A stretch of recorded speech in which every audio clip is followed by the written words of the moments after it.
sippin', I'm sippin', I'm sippin', I'm sippin', I'm sippin', I'm sippin', I'm sippin'. Sippin', I'm sippin', I'm sippin', I'm sippin', I'm sippin', I'm sippin', I'm sippin', I'm sippin'.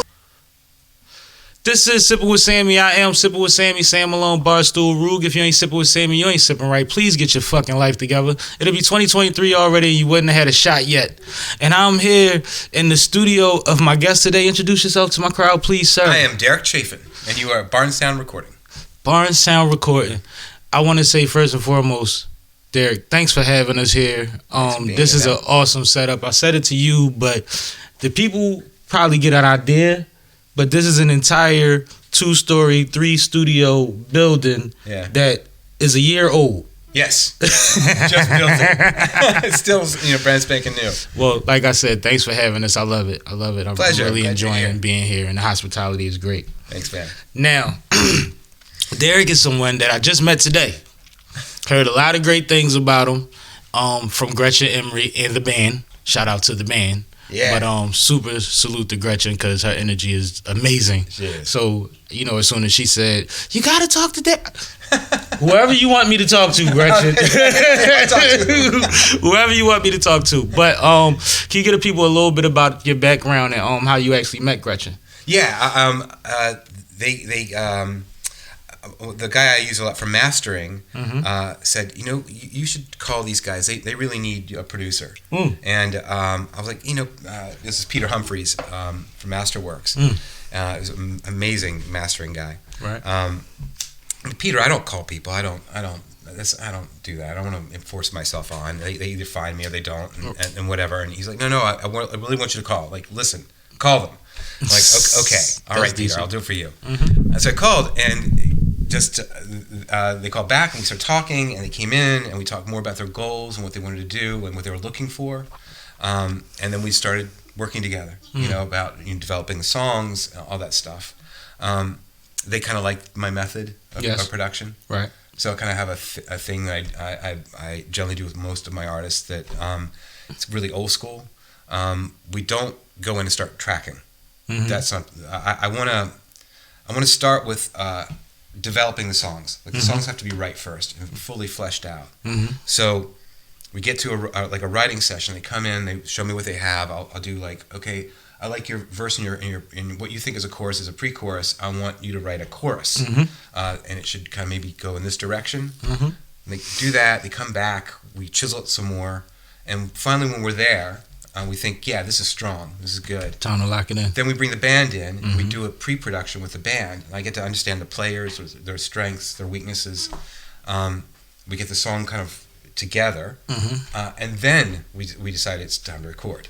Right, so it's old school in the way that you spend a lot of time up front just kind of getting to the recording. Sound like Barry Gordy methods. Yeah, but you're ready. Yeah. I like it though, and your success rate is higher. Yeah, your success rate is higher. The music's just better quality. You have more of a chance. It's hard to edit it post. To cut stuff out. I mean, you can, but I prefer to make the song structured right from the very beginning. So they came in and we did the band thing, and then we started tracking, and it really flowed well. Dope. Now I know as an artist, and a lot of people know that it's nothing like finding a producer, an engineer that you have a synergy with, that you get each other, because everybody, no matter how talented, doesn't always mesh. It doesn't always work well together. Right. So that's great to hear that not only did they like your expertise, they liked your process. Yeah. Because sometimes that might be where the break comes in at too. Yeah, I've never found that anybody kind of didn't. They like the extra hands-on care of doing it that way. I think we like, or artists in general, like for people to actually care. Yeah, actually be bigger than an hourly rate. Oh man, I gotta love it. Everything I do, I've got to find a way to love it. Even if it's not apparent at first. Right. I've got to find a way in. And I have to understand what they really want to accomplish. What do you want to say? What's your goal for this thing? And my job is to help them do that, but sometimes it's to give them more than they thought. Right. To show them that, it could do this too. And do you like that? Because you think a commercial, this could be a movie. Yeah, right. Your scope maybe is too small. I think that it's a large... And there's nothing wrong with a commercial. But why not shoot a movie? Yeah. Exactly right. Yeah. Let's make it big. Let's aim for the stadium with this one. Exactly. I understand that. And that pretty much is across the board with most artists. It's really about the production, and that's the thing that doesn't get done a lot. It's generally like if you're an artist, you come in and you start recording immediately and working with the producer on the song, and you're kind of working in the studio. A lot of the work is already done before you start recording, which keeps recording costs down, which is important. Very important. But also it just makes a better product at the end of the day. You know, then you can really work on the esoteric stuff, like really get into the vocal delivery and what you're trying to say. You can spend a lot of time on that kind of stuff, that nuanced stuff. You're not working on the big stuff, like, can I make the chorus pop? Well, I know the chorus is going to pop. We've already worked on the structure. Exactly. You know what I mean? Exactly. So you're ahead of the game if you do it that way. Now, clearly you're knowledgeable. Clearly. You've been talking 5 minutes and you know everything when it comes to this music thing. No. I mean, I say that facetiously, but you know quite a bit. When did you start in music? Where does music start for you? I'm 13 and I'm singing in the Pennsylvania Opera Company. I got my brother was in the Philadelphia Boys Choir. That's funny.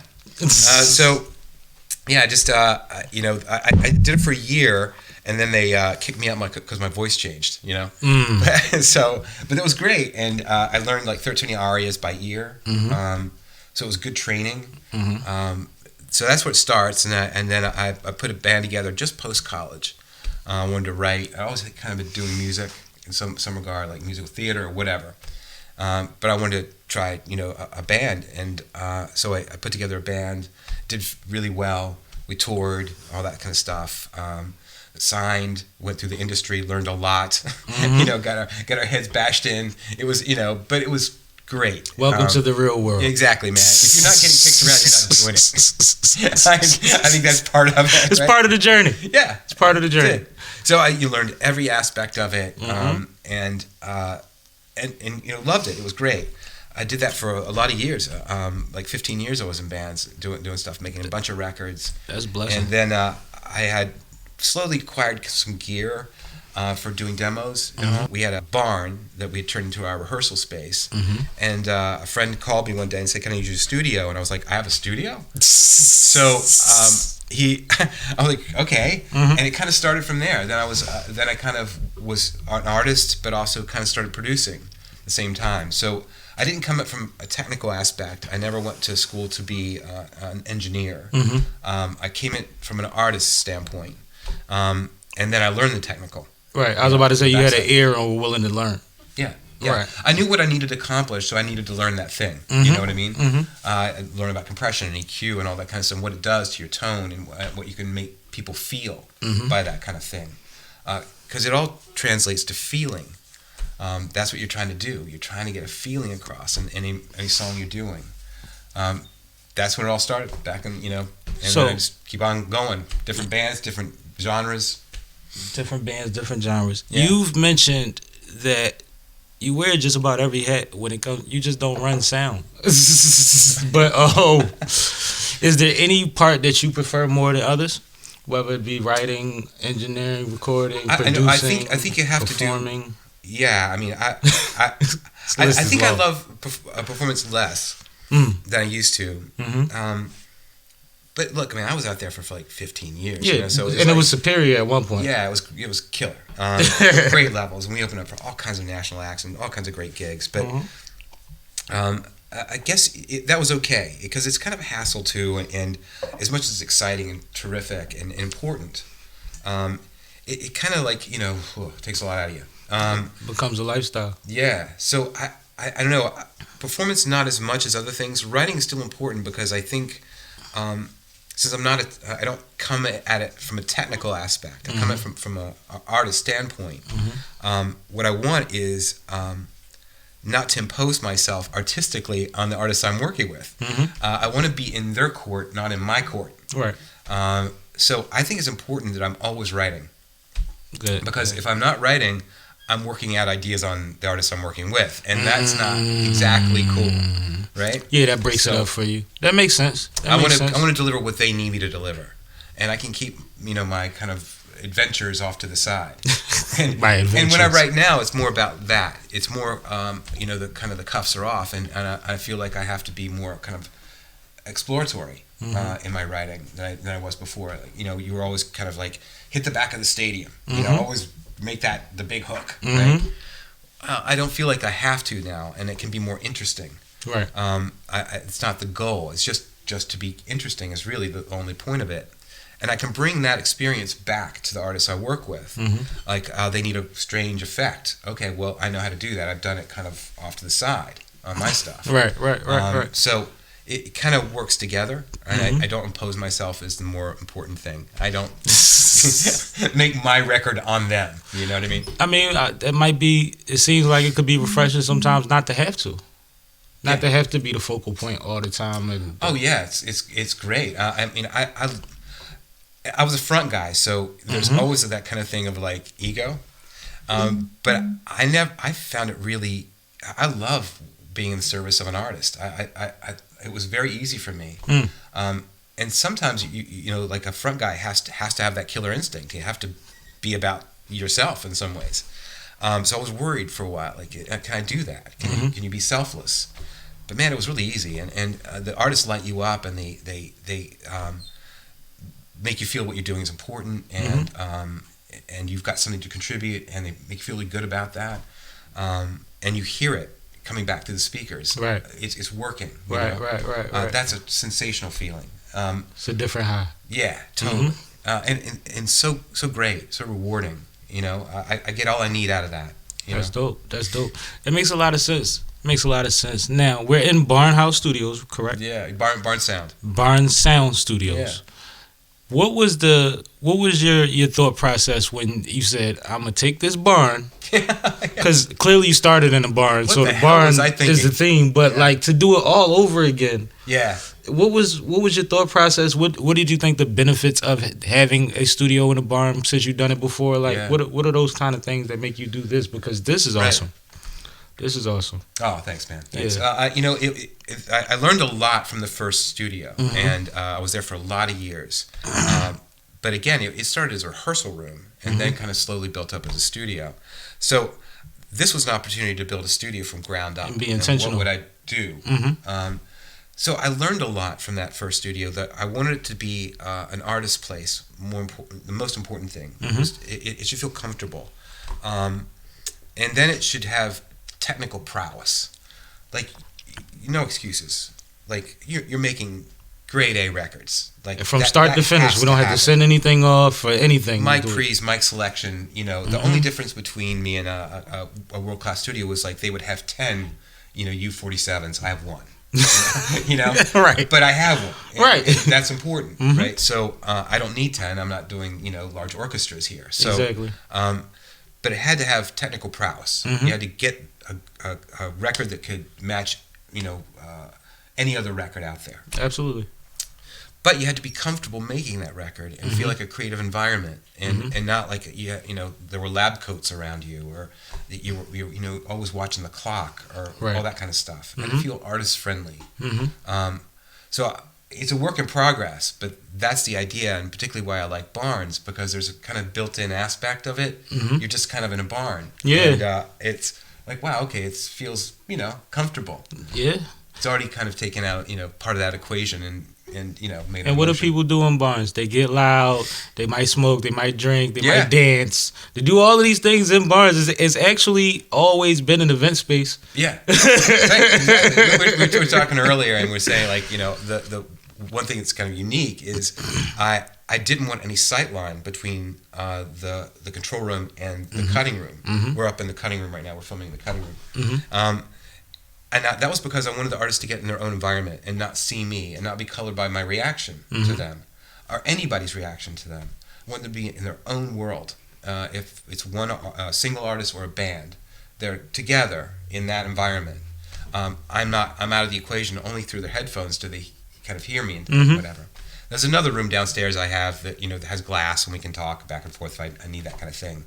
But I love the idea of being in your own environment. Absolutely. And it was super critical, that it was designed that way. A lot of people were like, "Why are you doing that? Like, where's the glass, man?" It's like because I get better performances this way. people get used to what they're used to. And if it's about results, then, and like you said, you could be intentional about this space, then we might as well do what makes the most. I never had trouble. Like, when people are like, how do you count in? Well, I have a click. Or there's lots of ways around it. It's not, right. It's not like a thing. I've never been encumbered by not having that, a glass between us. So, like, I found it started as an artist. Like, I would look through the glass when I do a take, and the engineer would be like, "Oh, that's awesome," and I'd be like, "It was terrible. What do you mean?" And so I'm like, I didn't want that stuff for them. I wanted them just to focus on them. We would talk over the headset. It has a gentle approach when you're talking through the headset too. It feels like you're together. You're working on something together. It's not confrontational. Right. So I get more this way than I would another way. That's why I did it. Yeah, I like it. I like the concept of it, and I understand the reasoning behind it completely. And I don't know. As far as studios go, I don't have any expectations. I want it to be whatever the person that has to manipulate it on that other side needs it to be. Right. Because we need results. And I come from hip hop, so we've been in bathrooms, closets, and all type of stuff, and sometimes gotten great sound out of these places. That's the thing, right? Yeah, I'm always open to, like, the way you're doing it doesn't mean the way you have to do it. Absolutely. You could change it up and try to change it up, particularly, be open all the time. A lot of times, I think in the early days I was producing, I was very regimented about what I wanted to deliver. Like, I would talk to the artist about what your focus is and what you wanted to accomplish and all that kind of stuff. And so I'd stay very much, inside the rails. The more I've done it now, I've been producing for almost 30 years now. It's really to be open and to let the song speak to you. I think the artists I work with will tell you that there's a point of which I'm more the song's advocate than their advocate. You know what I mean? You are fighting the song. Stop fighting against it. Go with the song. Right. There's a point at when it breaks off. Like, I'm the song's advocate, and I want to get it to where it needs to be, and whatever method I need to do that, fine. And also listen, because whatever I thought it was going to be going in, maybe that's not what it wants to be. And, True. And don't force it if it's not.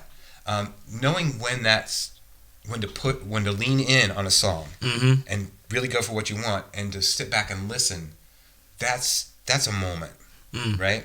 You've got to change your attitude. You've got to say, you know what? Whatever I thought, that's not the way to go. It's this. The song is speaking this, I got a question. I have this thing. I love to be in other people's studio sessions. I like recording. But I like learning. I like seeing other people's techniques and things like that. Sure. Processes, so forth. But I have this thing that I'll talk while we're recording or everything's going on, but I'm listening. And if something breaks my concentration, if I go, oh, what was that? Then something's wrong. Yeah. And I can remember exactly where that was and what it was. We can go right back to it, and I can tell you what it was, and we can fix it. Yeah. But if I'm sitting there staring at the computer listening, I don't get that moment of that was off as quickly. Right. You see what I'm saying? It's like more of a feeling for me. Do you understand that? I know exactly what you're saying. For me, it's boredom. But it's when do I feel bored? Yeah. So when do I need to? Like, a song is a journey. It's a story. It doesn't matter what genre you're in. It's all the same. You're trying to express something. It's generally a feeling, but you travel through that experience. It's not you're in the first verse. You're talking about this side of that feeling. In the third verse, you're talking about this side of that feeling. You're traveling around it. Even you're talking about a specific thing. I'm not talking like, we went from here to there, like a story. But it's still an introduction to art. It's a journey. And so I want to make sure that the audience can follow that journey. And what do I need to do to help them stay interested in the story? So if I feel like, because I'm always listening, like the artist will go away and then I massage the track. I explore it. Like, what if I drop this out? Or what if I do this? And so there's a lot of playing with the track. If I feel like, that by the third course, I kind of get it. Then I know I need to do something differently. Exactly. And so I'm always listening. When am I bored? When are you bored? Yeah. Yeah, that makes sense. And I'm distracted. Yeah. I think for me, for most kinds of music, a sign of a good song is when you can talk over it. when it's playing in the background, Yeah. and it doesn't bother anything. Yeah. You know what I mean? And you have some things that you want, some types of music that's supposed to shake up the room. But then Right. a majority of genres and types of songs, it just, can I have it playing and it doesn't mess up the conversation? It's a really interesting you said, because I in the early days of producing, I kind of would sneak in these songs I'm working on when I had friends over and stuff, and if it didn't stop the room, I was kind of disappointed. I was kind of like, oh, shit, don't mean I didn't do my job right. Yeah, that's not absolute. But it's not. It's more subtle than that, right? Yeah. It's more like, did you feel the energy of the room change? Did the conversation change? It isn't that they stopped and said, yo, what's that? It's more like they vibed with it. Yeah, something happened in their conversation. It was more subtle than that. That's still important to me. Like I still like to kind of sneak a song in or a record in that I've just done on friends that are over just to kind of hang out and see what happens. Like how does the conversation change, or how do they feel? I used to do that on my radio shows. I would I had a couple. I was on FM radio and I was on internet radio, but more so on an internet radio station. I was on every Friday at 4. I used to have studio sessions on Thursdays, and I used to take the rough copy on Friday and play it on the show, like tell DJ put it in a mix or whatever. Right. And I would just read the room. Yeah. And it wouldn't be, yo, this my new, you know what I mean? Right. I wouldn't do that. Somebody might ask, this you? Yeah. Then yeah, but like I would read the room. Yeah. There's a And I got to hear it over their speakers so I could tell my engineer where we gotta tweak it. So like the danger is, you can, as a producer, you can get so immersed in any one record that you kind of start losing your place. So there's a couple people I count on. I think one's just coming up the stairs right now. It sounds like it. Joanna Justice and I, we've done a lot of my writing and music together. You can come in. Joanna Justice. How you doing? Right on cue. Right, he was just saying your name. So it's funny, you're right on time. So I a couple people I trust their opinion, right? So if I feel like I'm getting too far into a record, there's people I'll say, how does this affect you? Joanna is one of those people, and she'll say, like, I get it, I don't get it, and that's imperative. That's the range. Get it, don't get it. I don't need any more than that. Like it's like, yeah. No, Joanna can go more specifically about stuff, but I don't like to make music in a vacuum. I don't want to open myself up to the public opinion about it. It's important that I've chosen people for reasons, right? What they've got, what they can give me too. I don't pretend that I'm some emperor that I've got all the answers. I don't. No. I want to double check. Are we cool? Is this playing outside of me? I'm emotionally involved in the record. Am I too emotionally involved? I'm not hearing it right. How the public's going to hear it. So what about if you do a record? That choose to tell me that information. What about if you do a record and you is it ever a time where it's like, maybe this should be in a different genre? Yeah, sure. I mean but again, that's generally done in the very beginning. Like when you're working on the song, you can say, I hear this is almost like a gospel song. Like, why don't we think about it like that? Then you can get the band kind of going and saying, oh, okay, let me try it like this. And it either works in the room or doesn't. And sometimes it doesn't. I'm always trying to tell the band, look, we're going on an exploration here. Like, you're making something out of nothing. We don't know. You're looking at me like I've got the answers. I know where we have to be at the end. I'm not really sure how we're going to get there. But we got to get there together. That's it. And we're going to find out something. I'm going to find out something. It's a journey. Look, the end of the day, not to be too twee about it, this is kind of magical. Music is kind of esoteric. It's why it's so interesting. It's why it's so fundamental. It's why it's so emotional. You can't really put your finger exactly on it. You're traveling in something that's a little bit beyond you. I never want to lose sight of that. I love that idea. So let's not try to say by the numbers, because there's no such thing. Especially not in a group. If it's more than one of us, because like I always quote the get a group of creatives in a room, crack the door, and let God in. Yeah. And it's just like if you've ever been in That's a great way of saying it. a decent session where everybody has input and everybody has value to a certain extent, no matter what percentage they put in, what you come out with is way beyond what you went in within your head. Yeah, I mean, I tell you, I don't feel really good about when I'm working with a band. Mm-hmm.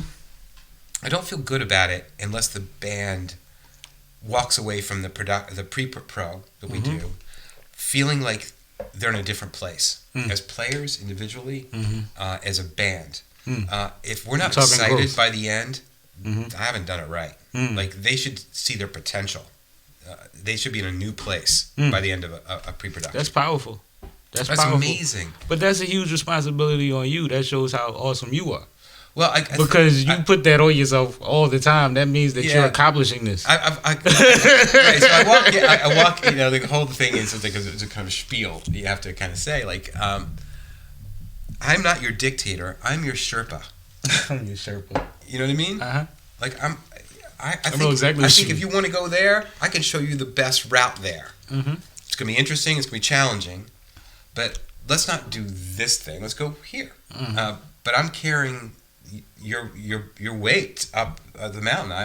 I'm here for you. I'm not imposing my will on you. I'm trying to do the best I can for you. What I think this music can be, or what you can be as a player. That's almost everybody I've ever worked with. That comes through. I would hope the people I work with would say that about me. Like they feel better about them. Well, I tell you, Gretchen speaks up the mountain about you, but I like doing that. It's rewarding. Like I feel like if we've really gone through a journey together, you're in a different place by the end of it. I certainly am too. You know, I hope they are too. I always learn on every record I do, and hopefully do better on every record I do. But I feel like that approach or that mindset is usually attached to a project, not a record. You see what I'm saying? So to be that specific and then I can only imagine the project if that's where we're going every time we do a record. Because a lot of the times projects are really made by default. There might be some intention, some direction, but you toil around, you get a few things you like, and then you build from there. Right. But if we go from day one, like you said, with all the steps that it takes to even get the first song done, then by the end of it, nobody should walk out of this thing feeling like they wasted a minute of their time. No, it should be. You should be in a different place. I haven't done my job right if you're not. That's great. I'm here to help you, and I'm here to make you a better player. That's my reason to be. When was the point when you my said... My raison d'etre is to make you better. When was the point where you said, I got this, as far as being on this side of the music? Where, like, what was that session or what was that time when you... Because you said initially you knew what you were looking for and what you were trying to get to and you were learning. When was the time when you were like, you know what? Yeah, I'm a factor. I don't know. I don't know. But there definitely was one, but I'm not really sure when it was. If you're an artist, you're consumed with self-doubt. If you're any damn good, the people that don't have self-doubt, I don't trust. Yeah, your own biggest critic. Because that's what moves you forward. It's your own quest to be better that makes you better. So I don't know. So you don't want to own up to it, but you know it happened somewhere. Yeah. He said, I'm not going to own it, but of course there was the time. Yeah. But based on more than likely knowledge of the tool, right? More so than... I think there's a kind of different categories. I think as a producer, we were talking earlier about there was a time when there was engineers, mix engineer, tracking engineer, producer. Now it's, you're everything. You're a producer, and that goes without saying, you're an engineer. Yep. I don't know.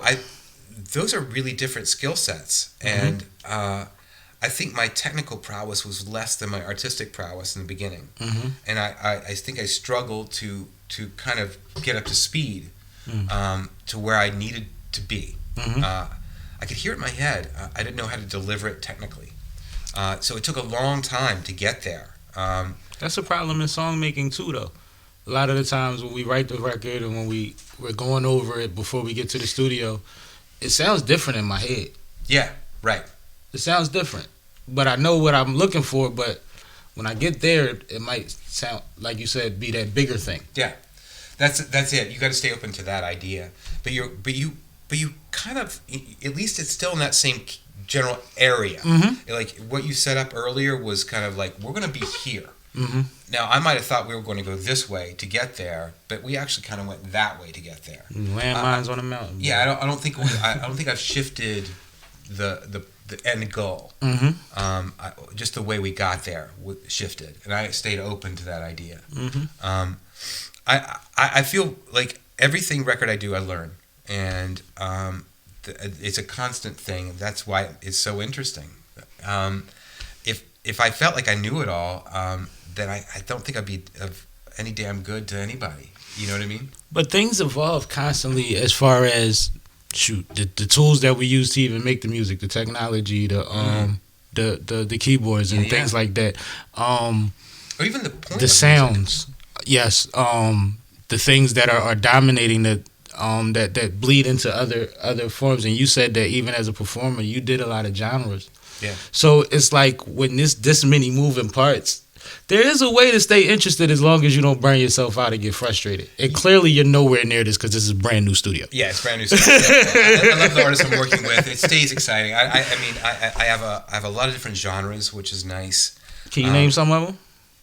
I just did a jazz record. I did a kind of almost a bossa R&B record. I did a country record. A couple roots records, but different categories of roots. One more country, one more kind of Tom Petty-ish. Straight up rock. I did a metal record.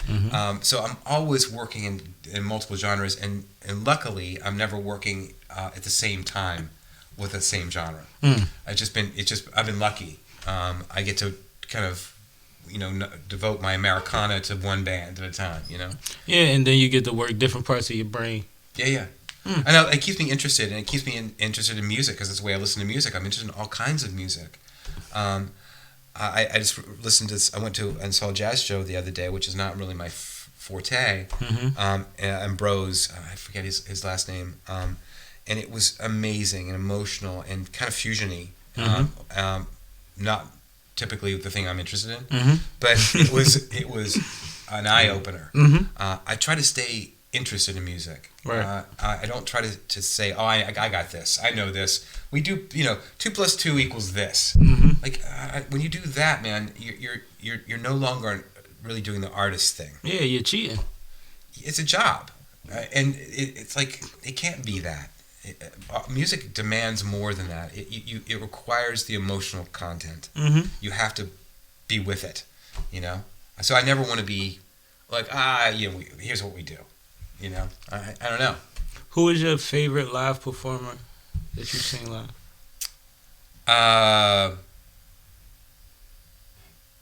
Prince. Where'd you see Prince at? So I one of my bands, we had a sound guy. That's like cheating. And yeah. So our sound guy was from Minnesota, and he was awesome, just terrific guy. Tim Penn is his name. So Tim went home, and eventually he graduated college, and he said, I have to get off the road with you guys. And then he called me and said, I'm working at Paisley Park. Would you like to come? You seen him at Paisley? Come record a record? And I'm like, yeah. So we went out and recorded. It was my second band. Recorded a record at Paisley Park, and so we were on a break, and I'd seen Prince a lot in the studio. Like he was in A, we were in C. And the C room in Paisley is in the middle of the building. So there's like B, C, and A. So Prince is always in A. We share a hallway. Right. So I'd run into him in the hallway, and did he float? Absolutely. Yes. He didn't just walk. He didn't just go around a corner. He spun the corner. Yeah, I heard. I've heard. And nobody was looking. I was looking. And so he had like a party that I went to, and it was fabulous. But it was amazing. So Tim said, "Hey, look, Prince is rehearsing for a show. Do you want to go see it?" I'm like, hell yeah. So we go to D room. D's like this huge, it's like a full on stage, like a Wells Fargo kind of fucking stage. Right? So we walk in and he's playing Purple Rain, and it's just like the band and Prince. We're the only people in the room other than the sound guy. Yo. And he played it like every note was his life. There was no kind of phoning it in. And I was like, I couldn't believe that. It was just Tim Penn and I looking at this thing happening. And like, wow. I mean, not only is he just a monster, kind of Miles Davis level musician, but also a consummate performer. And you're like, man, that is some magic. Like, talk wow. about creatives in the room and let God in. Yeah, yeah. I mean, it was something to see. It was hard to go back and record. I tell you. What are we doing? Yeah, like, man, I'm giving up. What's the point? What is the point? Yeah, no, I've seen some inspiring shows in a basement too. Like, there's been I understand things of monumental stuff. They all feed what you need. In certain aspects. There's not one that you need. There's multiple things you need to really make it round. Absolutely. What was your preference? So you didn't have a preference when you were performing as far as what type of venue you were in? There were different animals. Like, you strike me as being a ham in the 80s. Yeah. All right. I was born for it. Like, I liked being on stage. It was, as a matter of fact, it was a great time to be a front man. Oh, it was awesome. Great time to be a front man. in many different ways. Like in the 80s, the late 80s, early 90s, you could open up for a lot of nationals. Now that isn't really an option for a lot of kind of bands that are touring around. They're doing their own thing, or they're working with bands on the same level as them. But you got to kind of like open for Living Colour twice. It was great. And I'd imagine so when you played any room that was like 800 seats, the audience was like an entity, right? And it was so cool because it reached critical mass, and you could feel the feeling in the room. As a performer, you had to ride that wave. Right, you kind of had to work the room like this thing is a single entity. It's not 800 people. It's one person. It's one thing. Then that's a certain energy. That's really kind of awesome. But I played in rooms when there were like 25 people there, and I felt like something important happened. The intimacy of it. Yeah, like you communicated something on an intimate level that really reached inside this person. The audience that was there was you and it were together in a way that you couldn't get with a bigger crowd. Like what I was saying earlier about being able to make eye contact with everybody, and like you could really do that in a small room. You could, right? And in the bigger rooms, everybody's like, "Oh, you sang that song to me." I'm like, "No, you can't see shit on stage." I can't see nothing over these lights, right? So you're staring at the top of the heads, and so everybody's like, "You sang that song to me." I'm like, I'm just intentional about what direction I'm looking at. Oh yes, but I did, honey. I did sing that song to you. Yeah, yes, I absolutely did it. Absolutely. It depends. It depends. You get different things from it, and so it's not like, do I prefer one or the other? I like them both, and I think they gave us different feelings that were really critical. It's like doing different genres of music. I need all of them. I want to travel in all of them. So you don't have a favorite to perform? No. I think I like to challenge an audience now, and that was not my intent. My intent was to please an audience. When I was doing it, I wanted to make sure they liked us, that they got a feeling, or they were going to remember the show. Right. Now I think I want now them you to just remember trying the to see show, what you can get away with. Pardon? Now you trying to see what you can get away with. Yeah. my job now is to confront. I'm not worried about am I hitting the back of the theater? I'm not worrying. Am I going to sell a gazillion records? I do not care. What I care about is that we're forcing something musically that maybe people need to be challenged by. If I'm doing my job right, I'm confronting you a little bit, and that's as an artist when I'm doing my thing. I think similarly when I'm a producer, I also want that for the artists I'm doing. I want them to challenge. You know what I mean? There's a bit of that that's super important. Like, I don't want artists in my personal collection. I'm not going to listen to them if they're not challenging me. Right? You know, what's the point of that? So why would you create that way? Right. Right. You got to challenge it. And a lot of times, funny enough, you have to take artists that are very comfortable with their demographic, and you have to say, you know what, we're losing all those guys. Man, that is scary stuff. Yeah, like when you tell an say artist, what like, the who? What is your fan base? Whoa! Like, But you get to see what are you talking about? Well, you kind of, in order to go bigger. Do you mean losing or replacing? That's what I was about to ask. Okay, because, yeah. You just said two. That sounded so scary. But it's limiting, right? Your fan base can lull you into a false sense of security. Absolutely. That keeps you from going to a bigger place. Absolutely. And they'll kind of say, "Oh, why we don't want to be challenged that way. We want that." One of the biggest problems in hip hop. That record we heard before. We want that again. One of the biggest problems in rap music is trying to stay true to a certain demographic when you have the option to go so much further, so much bigger, and still be able to do the same thing that you've always been able to do. Forward, forward, forward. And if you don't go forward, you're not doing it right. Bowie was like, he said, if I'm not uncomfortable, I'm not doing it right. I think that's super important to keep in mind. If you're making important music, or music that's going to be around or really kind of make a dent, you kind of have to be confrontational in some ways about it. And your fan base that you kind of currently have is generally like, ooh, that's exactly what I don't want. I want the familiar, right?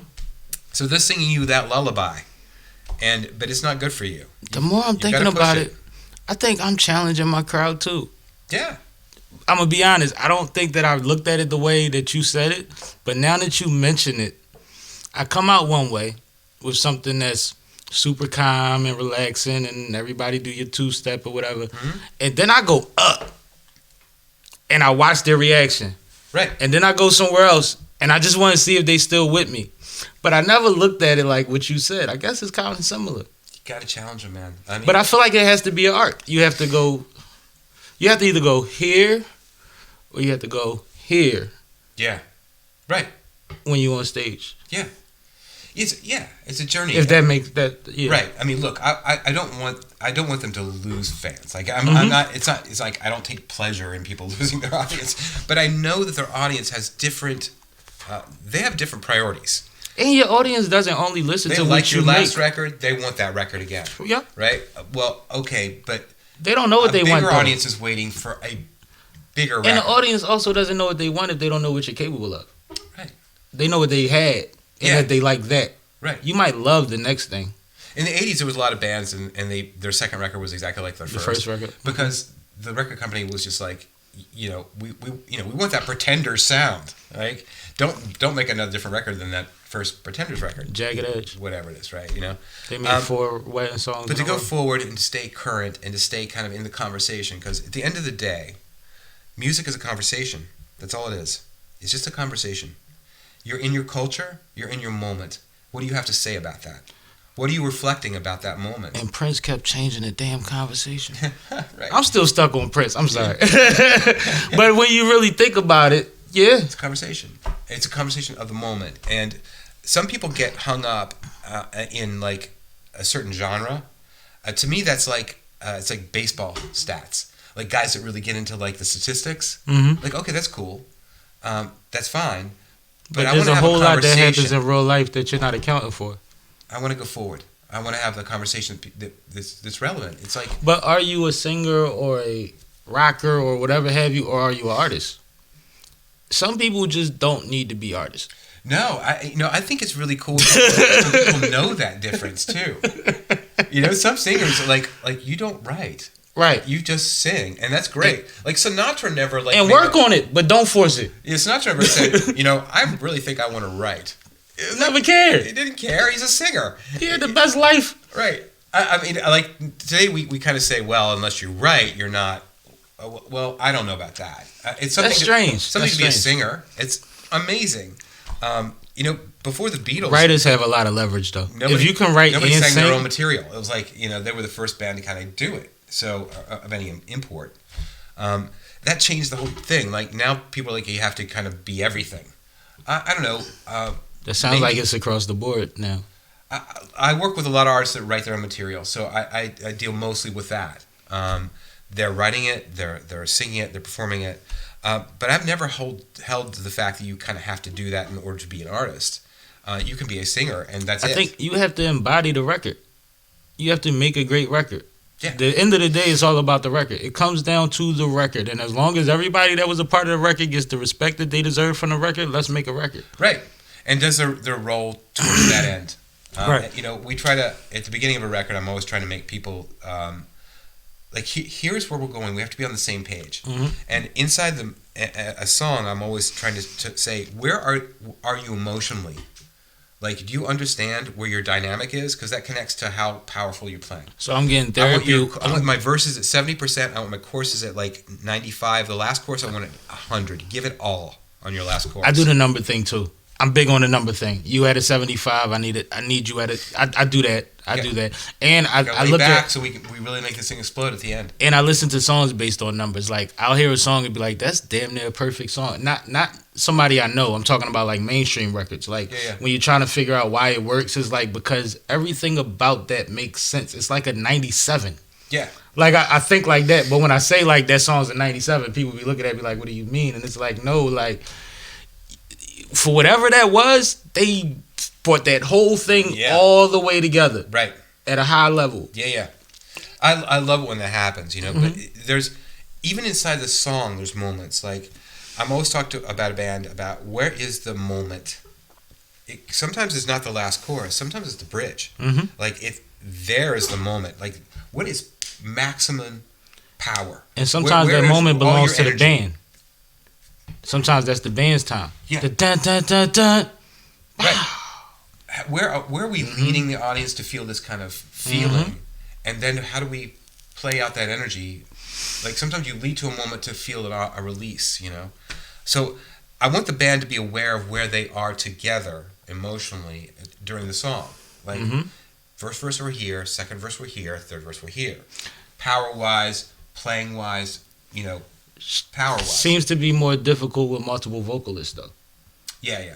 Because if somebody is here, everybody wants to be here, and that's not balanced. No. And I'm somebody that I have a powerful voice. I'm loud. Yeah. So a lot of the times if someone records before me and I go, they want to re-record theirs to match my energy, but that's not you, and I'm going after you, so we're building. It's also kind of it's kind of a nuclear arms race when you do that, right? Because if you do that, pretty soon you're just at 100 all the time, and it's like, well, how do you maintain? You can't do that. You got to show where do you shades. go from there? Yeah, where do you go? Right. There's so if no you're gray. A strong vocalist, it needs the not so strong approach to give it balance, because you got 3 minutes ahead of you, man. What are we doing? What are you doing? What do you do with it? Right. And I think, but when you talk about vocalists, everybody wants to be, for lack of a better term, Beyonce. Yeah. You know what I mean? And it's right. It's like, no, trust me.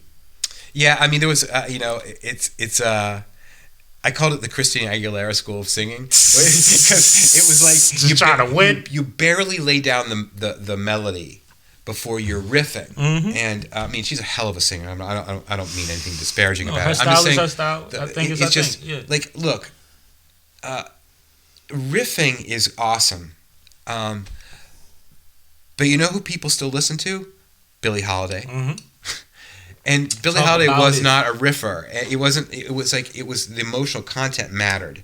Your acrobatics are nice, but without a certain perspective, they don't mean anything. They become like a shotgun blast. You can't really focus on anything except for like, wow, they can really do a lot singing wise. But that isn't the point. Even in acrobatics, it's about the song and how I feel about the song. Big trick, right? Pardon? Even in acrobatics, they work their way up to the big trick. Yeah, you got to introduce you to the routine. Like I was saying earlier, you don't know what 100 miles an hour looks like until you've gone 5. Like if you just started 100 miles an hour, then I mean, there's no perspective there. So you got to show shades of it, so that when you really turn it on, it's powerful. Because at the end of the day, it's about feeling. It's how you feel about the material. It's how you're making an audience member feel about it, a listener feel about that presentation of it. When I'm coaching a vocalist through a session, I'm always saying, what's a way to really say this thing? Like, how would you say it to a friend? Mm-hmm. How would you deliver it? Like, is it kind of, or to a lover, is it pillow talk? Or is What's it... the energy of what we're getting across? And Is that really the way you'd say it? Because sometimes... Because you complicate it. Yeah, because you're looking for words that no one else used and angles no one else used. When sometimes it's simple. Keep it simple, stupid. Keep it simple. But then again, like, there's scenes, and I relate it a lot to acting. Okay. Because method tries to say, I'm going to inhabit this so I can deliver this part in a real way. Yep. And I'm like, as a singer, you're not far off from that. That's what you're really trying to do. I keep trying to explain to people that you have inhabit it. In music, sometimes you act, you play a role. You have to think of, oh, this is that, and I have to carry it this way. You can't keep saying, this is how I do it. Yeah, I've said it this way, that you are the conduit by which your audience can understand the song. Mm-hmm. It's not about you. You're the conduit. You are the emotional pipeline to that feeling. Help them get there. You know what I always think of while we're having this conversation, as it pertains to vocalists? Ballads. A lot of people that had the greatest ballads was like, I don't want to do that slow, draggy, whatever. Right. But a ballad is so necessary. Yeah. It's so necessary for culture. Yeah. For people. You know what I mean? Yeah. And maybe not to solidify you as an artist, because maybe you have other ways to do that. Oh, man. But if you could pull off a great ballad? Yeah, what? You're not going to listen to Whitney Houston do, fucking, and I will always love you. Like, come on. Are you serious? Come on, man. Like, it always works. It works. You just got to do it. She's there. She's present. She's singing the hell out of this thing. She's connecting absolutely to the music, right? Not to pick at it. I'm as excited about it as you. Right. This is the thing that I think about. It's just like, I think that we overlook the things that, like you say, resonate. Yeah. Like, take the time to get with your folks. Right. We're just trying to convey an emotion. We want to say something to the audience to feel. That's what our job is. It's what music is. I know there's a lot of questions about it now because music has changed quite a bit. In the 80s and 90s, music wasn't quite as available. It wasn't everywhere. It was a treasure hunt. I remember Iggy Pop getting a ton of shit because one of his songs got licensed, right? And they're like, oh, sell out. Mm-hmm. I was like, well, first of all, if Iggy Pop, who's lived in kind of relative obscurity until that moment, can make a little dough, I'm for it. Run DMC was considered sellouts for the Adidas situation. But People now, don't like to say that now, because now it's great business. But back then, it looked like, oh, y'all mainstream, y'all one of them. Right, there was still from always Hollis, Queens. Yeah, right, right. And there was always kind of a like, ooh, we don't want you to sell out, like whatever that means. I'm like, okay, I don't think anybody wrote this material to sell Adidas. I think they wrote it because they wanted to express something. Adidas tapped into that. Okay. Nowadays, music is more available. It's around you all the time. It's readily available. You don't have to wait for the record to come out. And it's become a commercial. Get it. It's advertising now. The music is to get to a certain point, not to get across a point. Yeah. If you understand what I'm saying. Yeah. You see what I'm saying? And not saying everybody records that way, because we will never make anything in culture absolute. Right. That doesn't grow culture. But there is a lot of influx because of the availability and the accessibility. It changes the dynamic of what music is, and in a way that I think artists have to be aware of. Because that's how you cut through, realizing what's missing. Yeah, that's it. You also have to, look, it's like McDonald's food. It tastes good, and then it's over, right? It's not like when you listen to a record with headphones on and you immerse yourself in that music. That doesn't happen as much. But music has taken on a different meaning culturally, and you're playing inside this new culture. So what is music's role? A lot of people lament it. I don't. I think, well, that's the reality of it. Music is for the times it's in. So exactly, it's not supposed to be the kind of immersive experience like Pink Floyd's The Wall. You don't have to swear by everything. It's not like that. You don't have to plant your flag in everything, because, like I said, you just have to be interesting. Jay-Z, my favorite rapper in the world for a majority and of a very nice selection. Yeah, in a majority of my life. But if I had to be honest with myself about what I listen to the most in the car, it's the opposite of Jay-Z. It's probably Young Jeezy or Jadakiss or somebody else that I don't rate as high. But when I'm driving, I need to hear a certain kind of thing. That's really interesting because for me, it's there's one record. It's Jeff Buckley's Grace. That record, I avoid it because it just requires too much of me. Do you know what I mean? It's work. It's so good. It's work. But it takes me like I can't function. You have to think the whole song. I gotta listen to the right. It you gotta demands think I listen to the it. whole song. So I'm like I'd rather just have it. That's very similar to what I'm saying. Right. Very similar. Absolutely. Yeah, because I mean you're into like this flow and like how was that made and how do you do that? How did I feel? How do you make me feel that? What just happened? You just said what? That was I didn't even realize. Oh, that's my exit. That's it. That's the thing that like people want. It's like immersive experience, right? Yeah. And that doesn't happen a ton. It still does. I'm not discounting that people don't kind of immerse themselves in a record, but it's not really about records anymore. It's about singles, and it's harder to kind of immerse when you're just listening to one song. But my point. Hold on, real quick. I want to get to my point of why I said that. To be the ultimate artist, or to try to, how about try to make something for every mood? Because we listen to different things in different moods. Yeah. If people want to plant their flag in something, why stick to one thing where they're not always going to feel like that? Yeah. I'm not always going to want to party or be sad or be in love or whatever. But if you have a record for all of those, then all my playlists got you on it.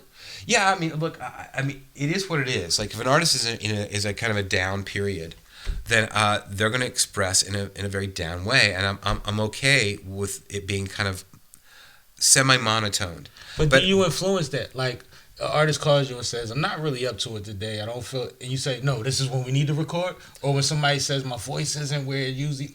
Actually, we not got that tone yet. It's a really good question. It's a really good question. Yeah, I have... Pull people out of bed. I've done that.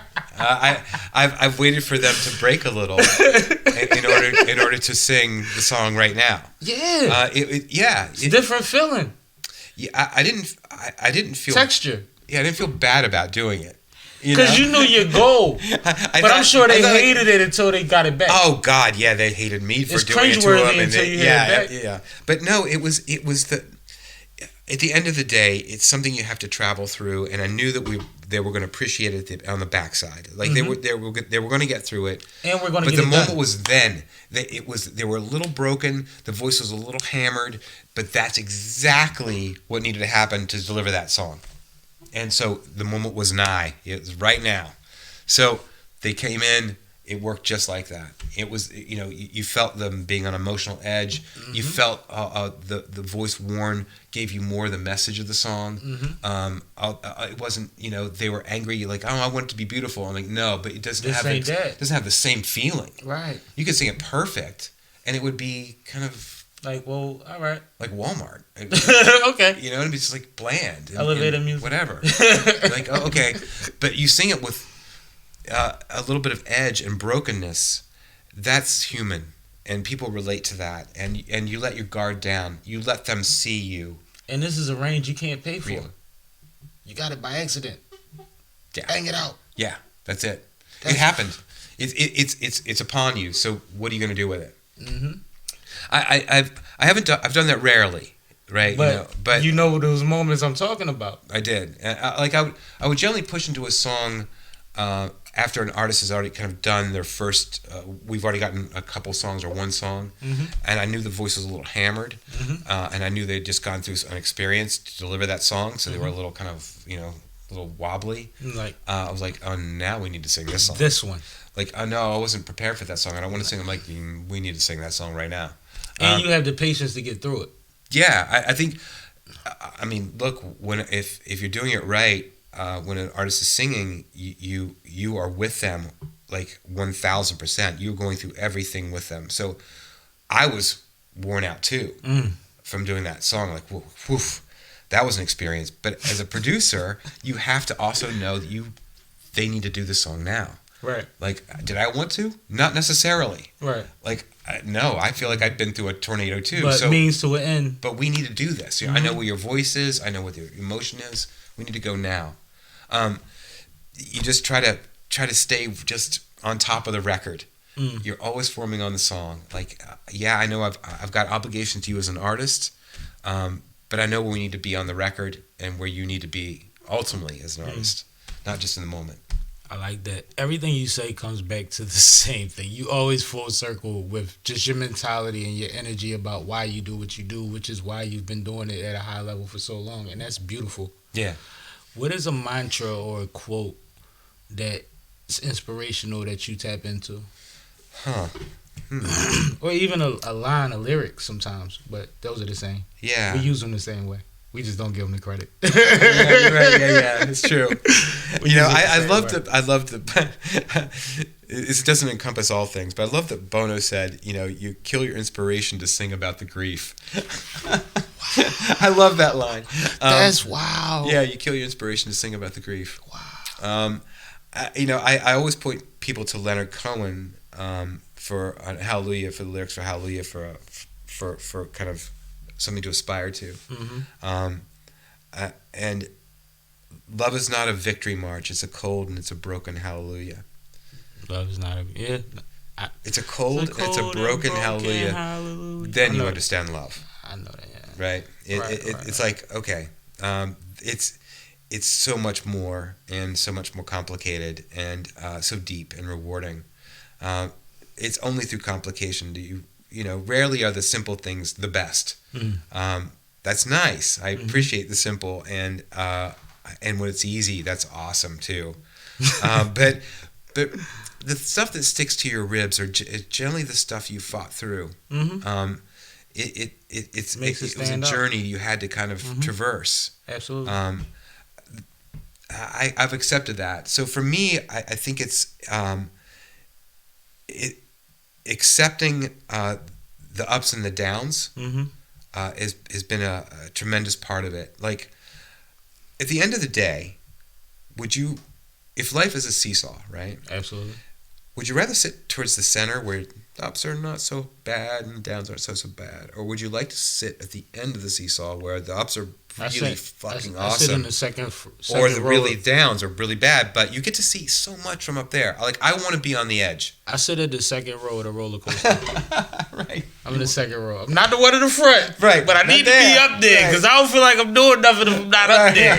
You know what I'm saying? So I think, you know, like, look, you the lesson as an artist is you're going to pay for those views. You get to see heights that most people don't get to. You get to feel things because you're generally predisposed to feeling more than the average bear. Absolutely. Right? Which is why you have the gift that you have to get across to people, because if you said everything the way everybody else said it, it wouldn't matter. Always remember it's a privilege. Absolutely. Right? At the end of the day, never lose sight that it's a privilege. And you could do it another way, but you wouldn't be as happy. Man. Right? What is a sight that you haven't seen yet that is within your vision right now? Something that you haven't done, because you've traveled endlessly. Is there a goal? Is there a record? Is there a destination? More. Push it more. Bring it. Power into it. I want to be more visceral. I want to be more, direct. I want to that kind of stuff. You know, I want to push into that. I like it. Yeah, I like it. I might. Well, one day soon, I'll have a situation where I'll have a panel, and because I'll have a few of them. But one day I might reach out to you, and I might want you to come speak to some people if you don't mind. I love it. Because you're very knowledgeable. You're very inspirational. And I think the question segment of your speech would be the best part. Because regardless of what you think, you know, from your perspective you have to offer, there's so much more in there. You see what I'm saying? And once people get a tap into, oh, he does this. The questions they'll ask you, you'll learn, and they'll learn so much. Right. Because it's a two-way street. We're creatives. We go different ways with That's the whole thing. I think a lot of things have been talked about that makes creatives feel a little like, I don't want to talk about that. Right? And I'm like, I don't want to be too esoteric, but I don't deny the truth either, which is this is emotional territory. Absolutely. That's what we do. So let's not kid ourselves. We don't. Let's not talk about it like it's like a job. It's not. It's a universe. This is an art. We are artists. Is it a job? That's why sure. there's so many but it's so starving much artists. more. And it requires everything from you to do it. So But like you said, it's a blessing. it is a blessing. It's a blessing. To be able to entertain is a blessing. Oh To man, take people's mind off of anything for 15 minutes. To have people's attention for 15 minutes is amazing. So and as most people will never have as a that. producer, I get the privilege of holding the thing that's most important to people in my hands. Yes, you do. Who can say that about their gig? No, you literally do. The thing that matters most, Mm-hmm. they hand over to me like they're like a precious child. Like this, please, appreciate the beauty of this child. I do. And that act of them giving it to me is like, that's heavy responsibility. They give you the and dinosaur egg, man. If Beautiful. this thing don't hatch, right. We'll I get know. no dragon. It's all me. Right? We'll get no dragon, man. No, man. I like it. I like the responsibility of it, and I appreciate. I never take for granted the act of it. That this is precious stuff that I get to kind of hold in my hands. For what it's worth, I believe you. It's Whether nice. my opinion counts at all, I believe that you are have been genuine about everything that you've said about why you do what you do, and I believe that that's the reason why you've been successful in what you do as long as you've done it. I think that you're an epitome of if you do what you love, you never work a day in your life. Yeah, and I'm sure you've right. worked, and I'm sure you've struggled. But you don't Sure. sit here and feel like it when you build a studio a year ago with the intentions of Who builds a studio? I mean, like no, like and nowadays you could put all type of situations on these floors and get work done. Yeah, And it's not a super long, large space, but it's a big space. it is. I mean, a lot of people make music in the bedroom nowadays, right? Yeah, it's like it's all on hotel a laptop and rooms. stuff. So, I get that, and I'm totally down with that idea. But it doesn't mean that a place of creativity, as a recording studio, isn't still important. And I'm a producer, so like most people here, I'm producing. Mm-hmm. So it's not like I have a kind of get them in, get them out kind of thing. It's not what I do here. No, you hands on, you walk through it. But I actually dedicated a place that you come out of your bedroom and come to. Yes. And I think, it's kind so of important. Yeah, it's nice. It's nice. super important. Like I said, it's art. And you can't be in the same room that you just had the argument in trying to figure something out to be great for the world. Right. You could have figured out the content. Now go somewhere and get comfortable and get it done. I also think that really the great things happen when you collaborate. Absolutely. I mean, I know that when I'm doing my own music, I wanted Joanna in the room. And now I'm a producer, so it would be like, well, you know how to produce. Why would you have other people in the room when you're doing your music? Well, because it's not as much fun, and it's not as good if it's just you. So when I get to work with an artist, I think we together, if I'm on the same page as they are, which I really try to be, we make better music together. Absolutely. Than they could on their own. I believe that. I'm into that. I'll book 5 hours, 8 hours, until 10 artists that I got 5 hours or 8 hours, and I'll see who shows up. Yeah. And if you got something, go in there and get it done. I don't care if it's a half a bar. Go get it done. Let's make something. Right. I don't have to do anything. I'll come back tomorrow and put my parts in. Let's get what we can do right now done. It's not a rush thing. Right. It's paced.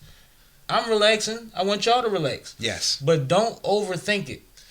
No, I want to. Let's get it done. I want it easy and flowing, let's have or I that's want it beautiful. Like it doesn't have to be all about me. Right. I booked the time because it's time to make some music. Right. Well, you need to. You need to kind of. Sometimes you need to set up things that they're like goals or deadlines. Mm-hmm. You come into the studio. Okay, you're bringing game. Mm-hmm. It's like you got to get ready for it. You got to come in. You got to get prepared. That's good. That's a good thing. Yeah. You don't. It's like you get to walk into your bedroom and say, "Oh, I feel like making music." Good stuff can come from that.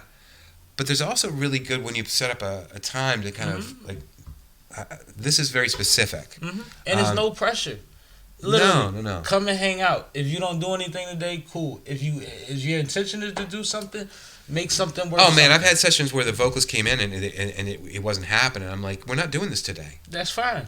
Like That's not a problem. Like, well, I booked this time. I'm like, but you do think that you think have that's that what liberty. this is? You don't have anybody over you that's waiting on you to clock in that time. No, I mean, because you're a boss. I'm lucky that I generally have about 5 records in motion at any given time. So when somebody comes in and they're like, they can't perform that, or they thought they could, but it just didn't turn out that they weren't in the right place. There's nothing to stress over. Like, okay, it's like, look, I know you booked the time, but it's not going to be like that. The movie has to be the movie. Yeah, I got other things I can do. It's cool, right? Absolutely. So that's an advantage. Because I'm working on so many projects, I can allow the artist to say, you know, you don't have to limp through the session. We're not going to do that. That's We're just going to say, because we're going to have to do it again anyway. But since we're here, what do you want to talk about? Right. And a lot of How's times, your wife? Yeah, like, man, those moments have really kind of been bonding. Yeah, because we're here. Yeah, and it's cool. You're right. That's very perceptive. I mean, because sometimes you use that use that moment to get closer in a way that's not about the music. Better spent. But it gets you back to the music. Accidentally better spent. Yeah, I like it. Yeah, man. I like it. Now I have a left field question for you. Mm-hmm. Did you ever play sports? Yeah, I love what sports. What sports did you play?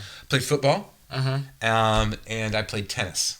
Okay, because you're very team oriented. I'm a bad guy, man. And I feel like you've done music since such a young age that it was possible that it came from that. But you are a hybrid of a lot of different. Yeah, it's funny. Experiences. I think I look back on it, and it really comes down to, like, you're right. It's perceptive. I like a team. Mm-hmm. Now my teammates might say that I like to be captain of the team. Yeah, well, you know, and they may be right about that. But my teammates might say I never passed the ball, but right, there you go. I didn't miss a lot either. Exactly. That's what I have. That's what I'm saying. My man. Once again, man, thanks for having us at Bar and Sound Studio. It's great. It was a pleasure talking to you, man. Having a great time with you on and off. We love what you guys are doing. This is great. I wish you all the success, you know. Once again, shout out to Gretchen, Kenny. Man, everybody over there. We love y'all for even making this happen, because I'm inspired. I would love to at some point, if possible, because I know everybody's different. Let me know, and maybe I'll slide through and sit in on a session. I know you have different variations of that, but I don't need the cameras. I don't need to get on a microphone. I'll just come and watch you do what you do, and we vibe, and I'll bring some. What are you drinking? I'm drinking rye. Rye? I could find some rye. Give me some now. But I'll bring that and just watch you in your element, because I love it. I'm very, very, very, very appreciative of your time, and you excite me about longevity in this entertainment thing. Thanks, man. If that makes sense. Yeah. Because, like, media is a recent thing for me, but I'm about 6-7 years into media. As an artist, I've been rapping since I was 12, but there was a time when I ain't want nobody to know I rap. Right. You see what I'm saying? Yeah. I've managed, I've A&R'd, I've done a lot of different things, and I've worked with a lot of different entities, and I talk people through down moments that you can understand. I relate. To see somebody that's been in it the way that you've been in it, from the variation of ways that you've been in it, and your excitement is exciting to me. Good, man. That's what I want to... So thank you. Pleasure. So glad. My guy. All right. Let anybody Cheers. know how they can contact you if they, I know you're not open to the world, but if the situation is right, how do they find out how to get with you? There's a website, barnsound.com, and that has my email and stuff on it, and that's how you can get in contact with me. Now, when you get with him, you're getting in the full experience, so this ain't play. This ain't play. But no, we're gonna climb Everest, man. So you got to be right. Exactly. You need the right boots. You need That's it, man. big book bag. We're going on a journey. You might need a parachute, because who knows how we getting down. Pleasure, but man. You are appreciated, man. You are appreciated. It was great talking to you. Thank you. All success. This is Sippin' with Sammie. I am Sippin' with Sammie, Sam Malone, Barstool, Rug. If you ain't sipping with Sammie, you ain't sipping right. Please get your fucking life together. And if you ain't got that bar sound, I don't know how you gonna get down, but don't come around. Please and thank you. Awesome. That was great, man.